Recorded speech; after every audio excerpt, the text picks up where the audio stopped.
Eles ignoraram meu aborto espontâneo por uma festa. Eu mandei uma caixa que os deixou sem palavras. Eu ainda estava conectada aos soros quando fiz a ligação. Minhas mãos tremiam, meu corpo parecia vazio, dormente. Mas eu precisava da minha mãe. Precisava ouvir a voz dela. Precisava sentir que alguém no meu mundo ainda fazia sentido. Disquei o número dela da cama do hospital. 1 toque. 2. Ela atendeu com a voz alegre. Oi, querida. Está tudo bem? Eu nem consegui responder de imediato. Minha garganta apertou. Usei todas as forças que tinha apenas para conseguir dizer as palavras. Eu perdi o bebê, mãe. Eu a perdi. Houve uma pausa. Então a voz dela suavizou, mas não da maneira que eu esperava. Ah não, meu amor. Sinto muito mesmo. Mas posso te ligar depois? Estamos no meio do chá revelação da sua irmã. Os balões estão prestes a subir. Pisquei olhando para o teto, achando que tinha escutado errado. Eu estava deitada com o avental do hospital. Meu bebê se fora. E minha mãe estava falando sobre balões de festa. Como é? Perguntei. Você sabe, estamos planejando isso há semanas. Hoje é o grande dia da Marissa. A família toda está aqui, estamos prestes a estourar os confetes. Eu te ligo depois, tá bom? Te amo. E desligou assim mesmo. Fiquei olhando para a tela até ela apagar. Nenhuma lágrima veio, a princípio. Eu estava além das lágrimas. Senti como se estivesse caindo num buraco dentro do mundo, e ninguém sequer percebia. Foi nesse momento que percebi o quão sozinha eu realmente estava. Michael entrou poucos segundos depois, com um copo plástico de água e um pacote de bolachas. Ele viu meu rosto e congelou. O que aconteceu? Perguntou, já sabendo que não era coisa boa. Eles estão no chá revelação, sussurrei. Ele se sentou na beirada da cama e tirou o telefone das minhas mãos. Não disse nada. Apenas me abraçou enquanto eu desmoronava em seus braços. Meu nome é Kailin, tenho 29 anos. Eu estava grávida de 18 semanas do meu primeiro filho, uma menininha que chamamos de Lila. Eu tinha pintado o quarto de bebê de verde claro, dobrado roupinhas minúsculas e guardado nas gavetas, lido livros sobre paternidade antes de dormir. Eu tinha feito tudo certo. E em um único fim de semana perdi meu bebê. E depois perdi a ilusão de que minha família estaria lá por mim. A gente acha que sabe como as pessoas vão reagir quando estamos quebradas. A gente imagina as ligações, as flores, o jeito que nossa mãe vai segurar nosso rosto e dizer: volta pra casa, estamos com você. Mas o que fazer quando a realidade deles não para pela sua dor? Quando eles escolhem a comemoração em vez da sua devastação? 2 semanas depois, meus pais me mandaram uma mensagem perguntando se podiam ficar com as coisas do quarto do bebê que eu tinha comprado. Disseram que Marissa faria bom uso delas. Mika e eu entregamos a eles uma caixa. Uma caixa bonita, embrulhada como um presente. Mas dentro não havia fraldas ou bares. Era verdade. E quando abriram, não conseguiram nem falar antes de tudo desmoronar. Eu era o tipo de pessoa que acreditava nas pequenas coisas. Acreditava que uma xícara de chá quente podia acalmar a tempestade. Que bilhetes escritos à mão tinham importância. Que a família aparecia quando mais importava. Quando descobri que estava grávida, senti como se fosse a peça final de uma vida que eu vinha construindo silenciosamente com Mika. Estávamos casados há 3 anos. Tínhamos um ritmo tranquilo entre nós. Manhãs escovando os dentes lado a lado. Noites com as pernas entrelaçadas sob os cobertores. Planos sussurrados entre respirações partilhadas. Começar uma família era o próximo passo. Estávamos prontos. E quando o teste deu positivo, eu chorei no banheiro enquanto Mika me abraçava e ria com aquela alegria de corpo inteiro que ele sempre teve tão naturalmente. Demos o nome de Lila quase imediatamente. Não sei por que esse nome ficou, mas ficou. Parecia suave e corajoso ao mesmo tempo. Não contamos para muitas pessoas. Queríamos manter só nosso por um tempo. Apenas Mika, eu e Lila. Um nome que a tornava real, antes mesmo de ter um batimento forte o suficiente para ser ouvido. Meus pais, Célia e Robert, ficaram felizes quando contamos. Pelo menos, pareceram felizes. Minha mãe me parabenizou com um tipo de empolgação polida, do tipo que parece ter saído de um cartão da Hallmark. Meu pai disse: isso é maravilhoso, querida. Mas logo mudou de assunto perguntando sobre o último ultrassom da minha irmã. Marissa descobriu que estava grávida apenas 6 semanas depois de mim. Também era o primeiro filho dela. De repente, tudo passou a ser sobre Marissa. Ela estava radiante. Estava brilhando. Estava carregando o primeiro neto, mesmo sem saberem ainda o sexo. Minha mãe entrou em modo total de planejamento de evento. Painéis do Pinterest, toalhas de mesa combinando, coquetéis sem álcool com nome. Eu tentei apoiar. Juro que tentei. Ajudei a fazer lembrancinhas, encomendei o arco de balões, bati palmas quando Marissa anunciou a data do chá revelação. Como se eu não sentisse que estava desaparecendo no fundo da minha própria gravidez. Mika percebeu. Ele sempre percebe. Uma noite, enquanto dobrávamos as roupinhas de bebê, ele olhou para mim e disse: você sabe que não precisa continuar tentando conquistar a empolgação deles, né? Este bebê já importa. Eu assenti, mas não acreditei de verdade. Não completamente. Achei que se eu continuasse aparecendo, se eu permanecesse gentil e prestativa, meus pais eventualmente olhariam para mim também. Que um dia eles deixariam de me ver como a filha capaz, que não precisa de muita coisa, e que começassem a me ver como alguém que ainda ansiava pelo carinho deles. Então veio a noite em que comecei a sangrar. Foi como um pânico lento. Eu tentava me convencer de que não era nada, que já tinha lido histórias sobre isso acontecer e que os bebês ficaram bem. Mas em algum lugar, lá no fundo dos meus ossos, eu sabia. O hospital cheirava a água sanitária e desespero. A técnica do ultrassom não disse uma palavra, apenas franziu a testa olhando para a tela. O médico que eu nunca tinha visto entrou e me disse, com um desapego perfeito, que não havia batimentos cardíacos. Meu corpo já não era mais um berço, era um túmulo. Lembro do silêncio entre as palavras dele. Lembro de Mika apertando minha mão com tanta força que pude sentir os nós dos dedos dele pressionando minha pele. Lembro da enfermeira colocando a mão no meu ombro e dizendo, sinto muito pela sua perda. Como se já tivesse sido decidido. Como se fosse passado antes mesmo de eu conseguir entender. Mika ficou comigo durante toda a noite. Ele não fez perguntas. Não tentou explicar ou consertar nada. Apenas me abraçou como se pudesse carregar o peso por nós dois, se eu precisasse. Acho que uma parte de mim acreditava que talvez, só talvez, meus pais aparecessem na manhã seguinte. Que entrariam naquele quarto de hospital e me envolveriam com o tipo de amor que eu não sentia desde criança. Essa esperança me fez pegar o telefone. Essa esperança me fez discar o número deles, mesmo com a voz trêmula e o coração implorando para que eu não fizesse isso. Essa esperança foi o que se despedaçou quando minha mãe me disse que estavam ocupados demais preparando balões cor-de-rosa ou azuis para estarem comigo. E naquele momento, algo em mim quebrou. Não só por causa da perda da minha filha, mas pela silenciosa e sufocante constatação de que eu não importava o suficiente para que eles deixassem a alegria deles de lado pela minha dor. Depois que desliguei o telefone, não chorei de imediato. Fiquei encarando a parede do hospital como se olhasse tempo suficiente, ela se abrisse e me engolisse. A enfermeira entrou para verificar meus sinais vitais e eu apenas assenti quando ela perguntou se eu estava bem, mesmo sentindo que algo dentro de mim tinha ficado oco. Michael estava ao meu lado, sentado na cadeira de plástico. Mal havia saído durante a noite toda. Tinha um sanduíche na mão, algo da máquina de lanches do andar de baixo, mas quando viu meu rosto, deixou o sanduíche na mesinha ao lado e se aproximou. O que aconteceu? Perguntou, agachando-se ao lado da cama. O que eles disseram? Eu não consegui responder de imediato. Minha garganta queimava e quando as palavras finalmente saíram, soaram vazias. Eles estão ocupados. Hoje é o chá revelação da Marissa. Estão ajudando a montar tudo. Mika me encarou por um segundo, esperando que fosse uma piada. Quando percebeu que eu não estava brincando, apertou os lábios. Eles o quê? Disseram que iam rezar por mim, acrescentei, e que ligariam depois. Ele se levantou e andou de um lado para o outro, do jeito que faz quando está tentando não dizer algo agressivo. Eu não o impedi, não disse nada, porque a verdade era que eu não queria que ele se acalmasse. Eu queria que alguém estivesse tão furioso quanto eu. Eles não conseguiram tirar 10 minutos para falar com você? Você está deitada numa cama de hospital depois de perder seu bebê e eles estão enchendo balões? Olhei para minhas mãos pálidas contra o lençol branco.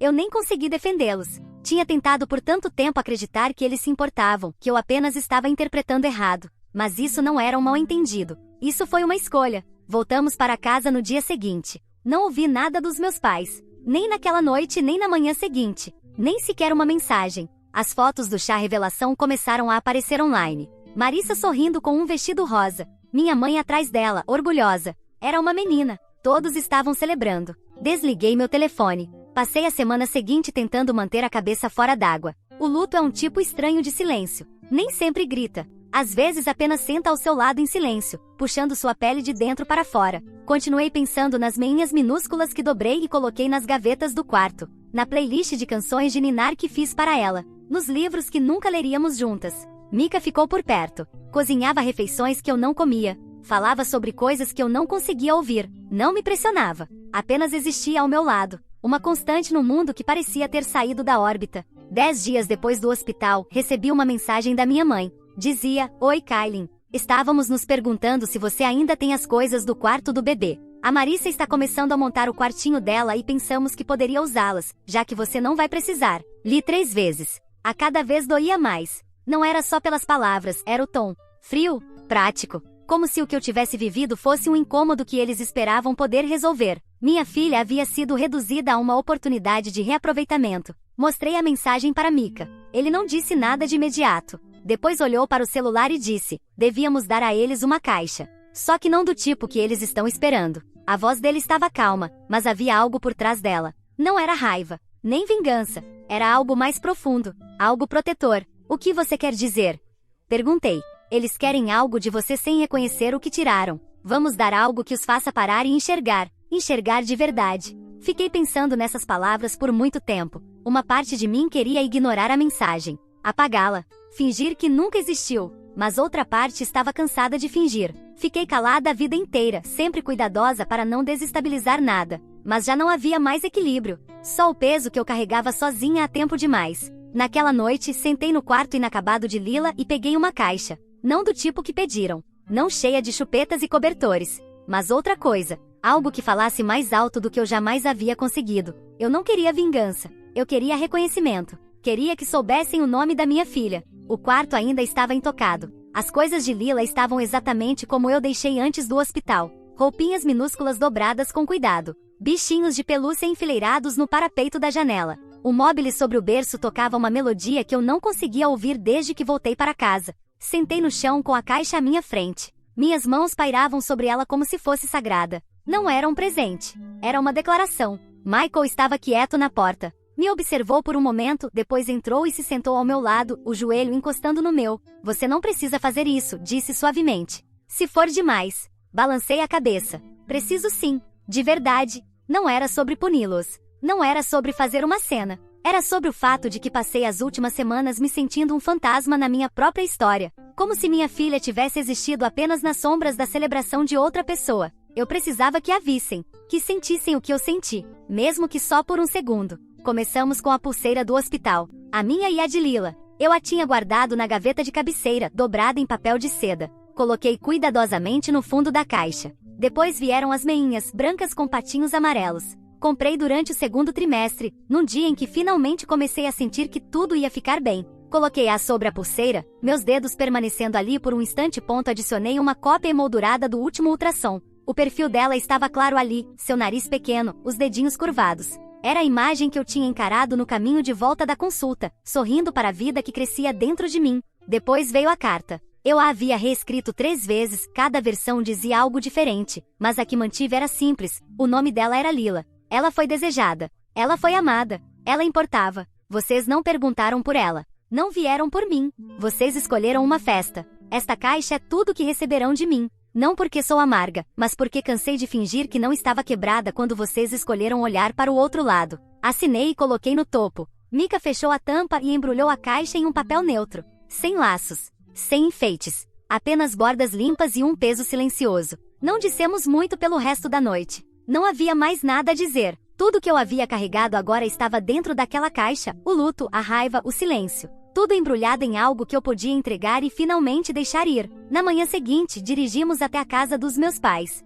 Eu não ia lá desde o anúncio da gravidez. Naquela época, eles me abraçaram. Minha mãe disse que esperava que o bebê tivesse meus olhos. Meu pai se ofereceu para pintar o quarto de hóspedes, caso precisássemos de ajuda. Tudo parecia tão real. Agora, subindo os degraus com aquela caixa nas mãos, parecia que eu estava voltando para a casa de estranhos. Ninguém estava nos esperando. E eu não queria que estivessem. Mika tocou a campainha. Após alguns momentos, minha mãe abriu a porta, surpresa. Kailin? Mika? Não esperávamos. Entreguei a caixa. Estes são os itens do quarto do bebê que vocês pediram. Ela piscou, olhando para baixo. Ah, obrigada. Sei que a Marissa vai agradar. Não esperei ela terminar. Virei e fui embora. Mika me seguiu em silêncio. Quando chegamos ao carro, olhei para trás uma única vez. Minha mãe já havia entrado. A caixa ainda estava em suas mãos. Eu não sabia quanto tempo levaria para que a abrissem. Eu não me importava. Isso não era sobre a reação deles. Era sobre a minha. Foi a primeira vez que escolhi a mim mesma em vez do conforto deles.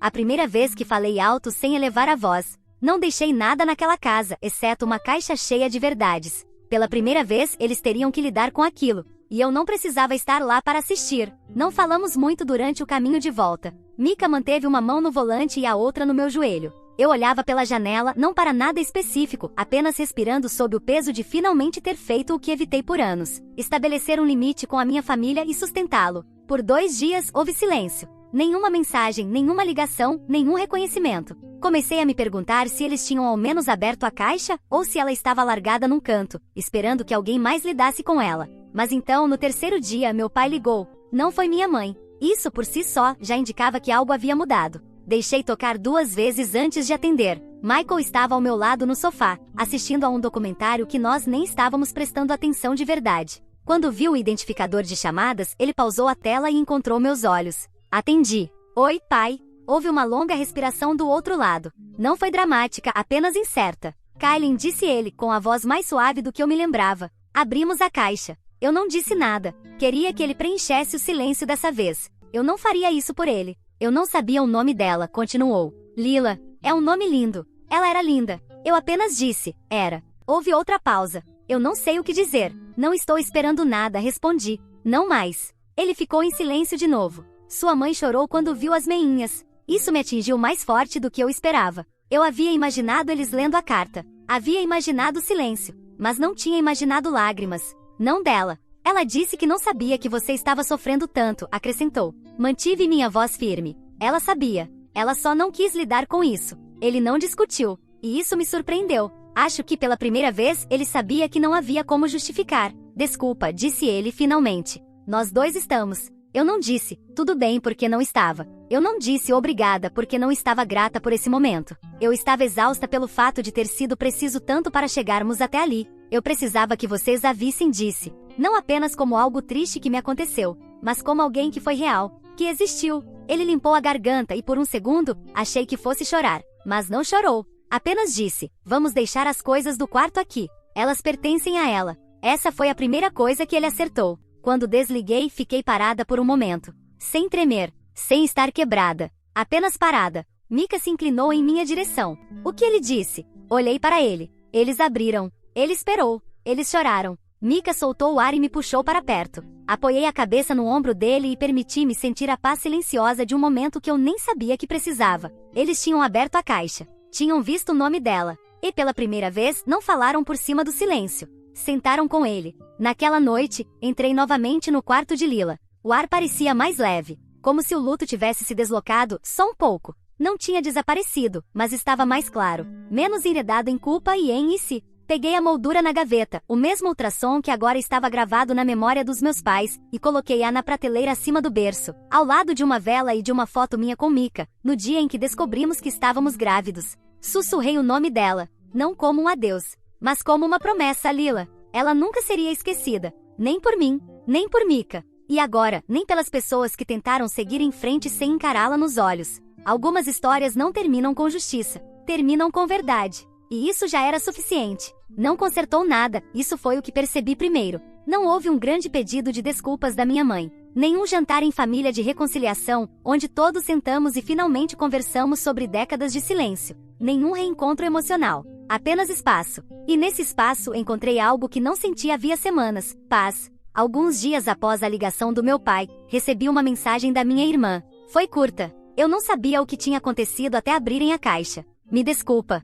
Eu não respondi. Talvez um dia eu responda. Mas ainda não. Porque desculpa não muda o fato de que enquanto eu sangrava sozinha numa cama de hospital, ela estava estourando confetes cor-de-rosa no céu. Eu não a culpo por estar feliz. Eu a culpo por fingir não notar quando eu desapareci. O luto deixa as pessoas desconfortáveis. Ele quebra o ritmo do que é fácil. A maioria não quer sentar com você na dor. Querem que você supere. Que sorria. Que seja educada enquanto seu mundo desmorona. Passei a maior parte da minha vida tentando proteger os outros dos meus sentimentos. Achei que se permanecesse fácil de amar, sempre estaria incluída. Mas amor que depende do seu silêncio não é amor. É conveniência. Michael nunca me pediu para ficar calada. Nem uma vez. Ele não esperava que eu me recuperasse rápido ou escondesse as lágrimas, nem que explicasse os momentos em que não conseguia sair da cama. Ele apenas ficou. Ouviu quando eu queria falar. E se sentou ao meu lado quando eu não conseguia. Eu não entendi completamente o que era ser amada até ver ele segurar o luto como algo sagrado, não como uma vergonha. Eu não doei os itens do quarto do bebê.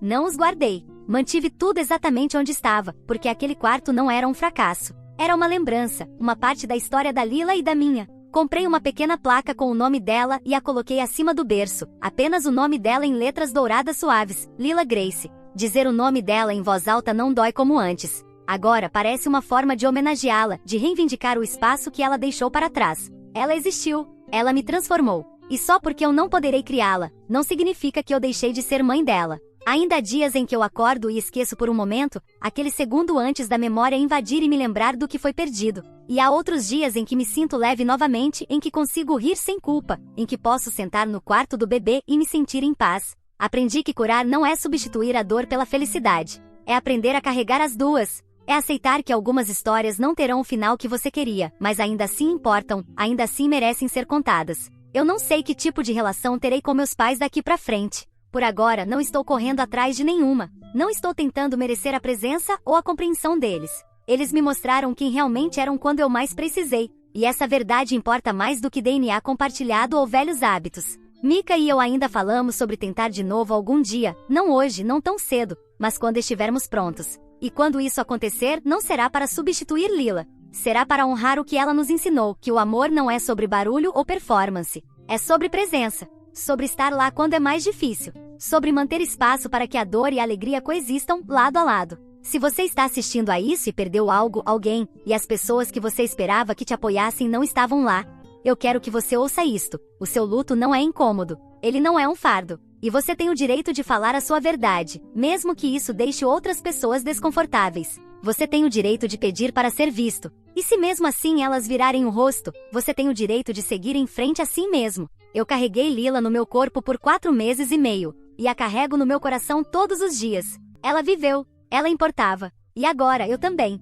Se esta história te tocou, se você já se sentiu ignorado na sua dor ou precisou encontrar sua voz em meio ao coração partido, você não está sozinho. O luto muda tudo, mas também revela o que realmente importa, quem realmente importa e quem nunca te enxergou de verdade. Se você se conectou com esta história, por favor, curta o vídeo, compartilhe com alguém que possa precisar e comente aqui embaixo, eu leio todos os comentários. Seja você alguém que passou por algo parecido ou apenas queira dizer o nome da Lila comigo, suas palavras importam mais do que você imagina. E se você quiser mais histórias reais sobre amor, perda, crescimento e os momentos que nos transformam, inscreva-se no canal. Este espaço é para todos nós, que estamos aprendendo a falar nossa verdade. Obrigada por estar aqui. Obrigada por ouvir. E obrigada por me ajudar a manter vivo o nome da Lila.